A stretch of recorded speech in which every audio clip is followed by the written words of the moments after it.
KLF Nirmal cold press virgin coconut ഓയിലും Kochi Kinder ആശുപത്രിയും ചേർന്ന് അവതരിപ്പിക്കുന്ന കിൻഡർ താരാട്ടഴക് സീസൺ 3 കൊച്ചിയിൽ സംഘടിപ്പിക്കുന്നു. നാളെയാണ് ഫാഷൻ ഷോ.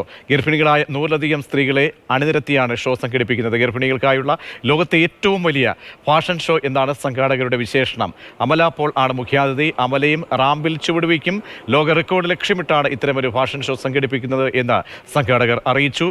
2.5 ലക്ഷം രൂപയുടെ സമ്മാനമാണ് ഒന്നാം സ്ഥാനത്ത് എത്തുന്ന വിജയിക്ക് ലഭിക്കുക. ഗർഭകാലം ആഘോഷമാക്കുക എന്ന ഉദ്ദേശത്തോടെയാണ് ഷോ സംഘടിപ്പിക്കുന്നത് എന്ന് സംഘാടകർ അറിയിച്ചു. ഒന്ന് രണ്ട് റോൾസ് ഈ ഒരു പ്രോഗ്രാമിലുണ്ടാവും. രണ്ടാമത്തെ ഒരു കാര്യം എന്ന് പറഞ്ഞു കഴിഞ്ഞാൽ, കഴിഞ്ഞ സീസൺ 2 നമ്മൾ ഈ പ്രോഗ്രാം ഏഷ്യ ബുക്ക് ഓഫ് റെക്കോർഡ്സിനും ലിംക ബുക്ക് ഓഫ് റെക്കോർഡ്സിനും പാട്ടായിരുന്നു. അതുപോലെ തന്നെ ഇപ്രാവശ്യം നമ്മുടെ വേൾഡ് റെക്കോർഡ്സിന് വേണ്ടി അപ്ലൈ ചെയ്യുന്നുണ്ട്. അതിന്റെ 2 അഡ്ജുഡിക്കേറ്റേഴ്സും ഈ പ്രോഗ്രാം ജഡ്ജ് ചെയ്യാനായിട്ട് എത്തുന്നുണ്ടാവും.